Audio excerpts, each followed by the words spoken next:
Hello my fellow Archons, and welcome to another video.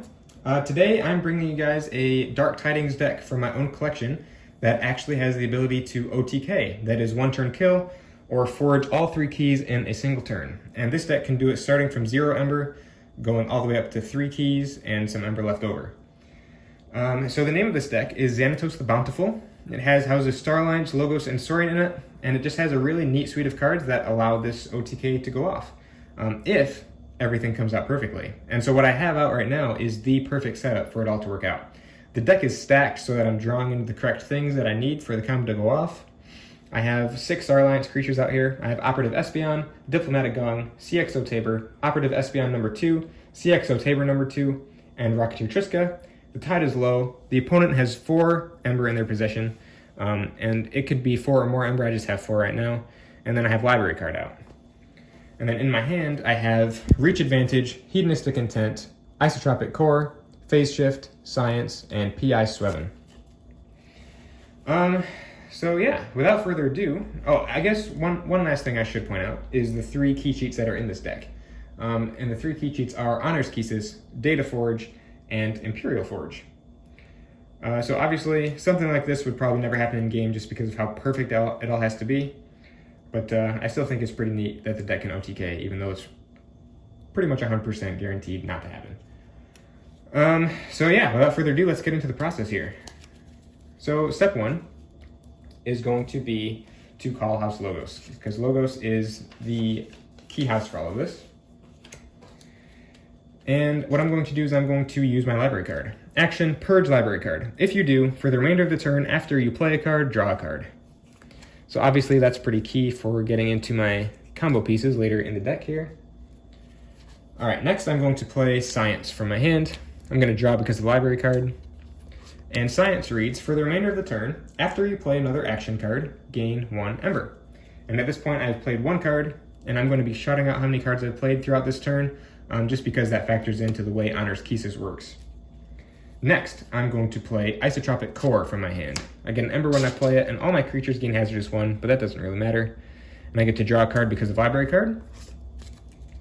Next, I'm going to move down to the board here, and I'm going to raise the tide. Usually I would take 3 chains for raising the tide, but that doesn't really matter right now, so I'm not gonna bother actually taking them.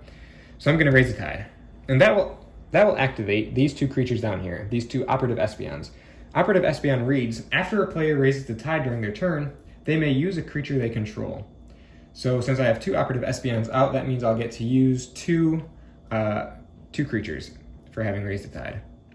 So the first of these creatures is going to be CXO Tabor. So I'm going to reap with CXO Tabor here.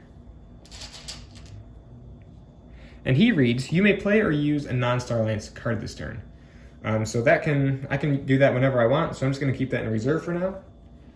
And then the next creature, the second one from the second Operative Espeon, is going to be Diplomatic Gong. So I'm going to reap with Diplomatic Gong, who reads, play, fight, reap. For the remainder of the turn, a friendly creature belongs to the house of your choice in addition to its other houses. So essentially, I get to attach another house to one of these cards. To one of these creatures, I should say.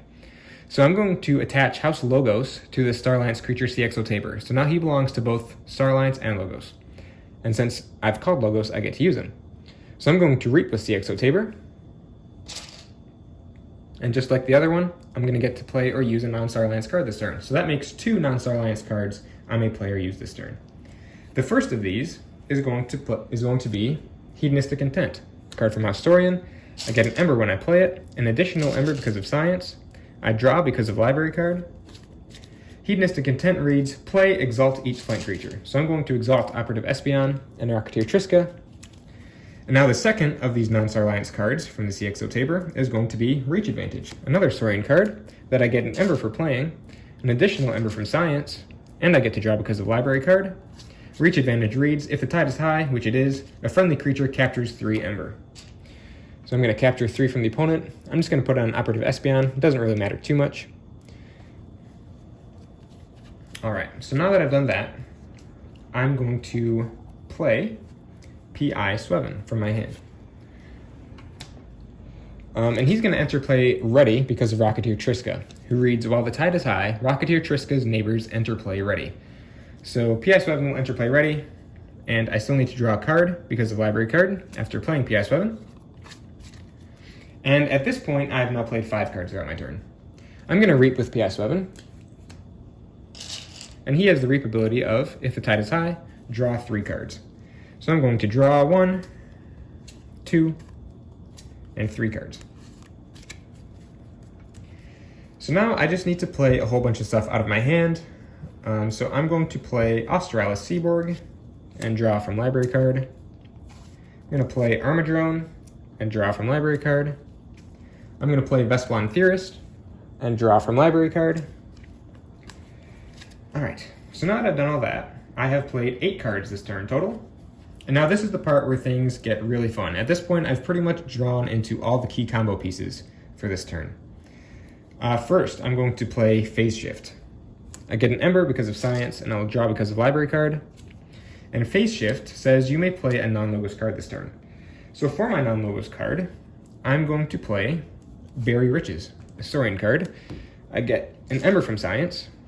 I'll draw because of library card. And this says, if the tide is high, which it is, move 1 Aember from each creature to its controller's pool. Otherwise, raise the tide. So that means I will get to take an Aember from Operative Espeon onto my pool, Operative Espeon onto my pool, Rocketeer Triska into my pool. And now I will be playing the first key cheat of this OTK here. And that first key cheat is going to be Data Forge. So I'm going to play that down. I get an Aember for playing it, an additional Aember because of Science, draw a card from library card, and this Data Forge happens to have a capture bonus icon on it. So I'm going to capture an Aember from the opponent onto, let's just put it onto this Operative Espeon here. Data Forge reads, you may forge a key at +10 current cost, reduced by 1 Aember for each card in your hand. So if keys cost 6, as they do now, +10 is going to be 16. And I have 1, 2, 3, 4, 5, 6, 7, 8, 9 cards in hand. So 16 minus 9 is 7, which means I'll get to forge at 7 Aember. So that'll be 2, 4, 6, 7 Aember for my first key.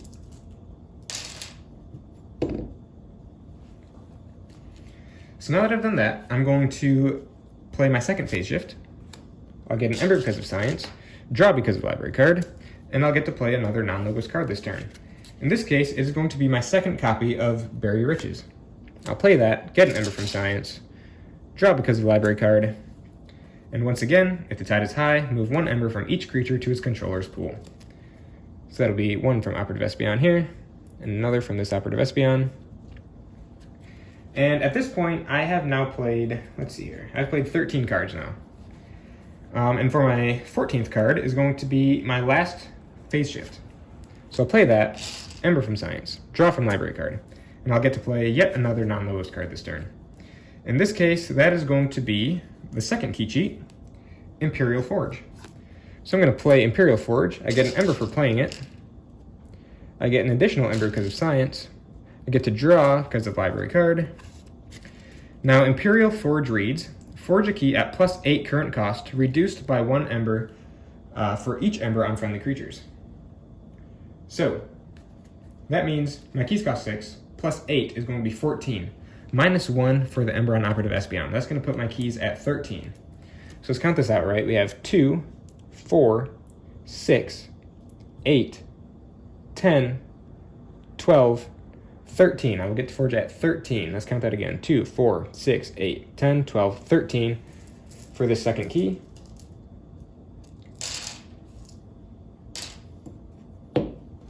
So that's key number 2. And now there's only 1 card left to play to finish off this combo. And that's going to be Honors Keysis, the final key cheat. I get an Aember for playing it, an additional Aember because of Science. I get to draw a card because of library card. And Honors Keysis reads, forge a key at +7 current cost, reduced by 1 Aember for each card you have played this turn, including this one. If you do, purge Honors Keysis.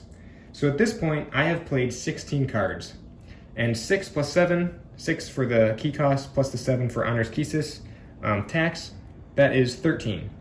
So 13 minus the 16, that puts me at 0. So that means I get to forge a key for free of cost. And so that right there is how you use this Dark Tidings deck to OTK starting at 0 Ember all the way up to 3 keys and 5 Ember, 9 cards in hand. And yeah, that's the entire process. Let me know what you guys think of this OTK down in the comments below. Thank you all so much for watching, and I can't wait to see you all again in the next one. See you later.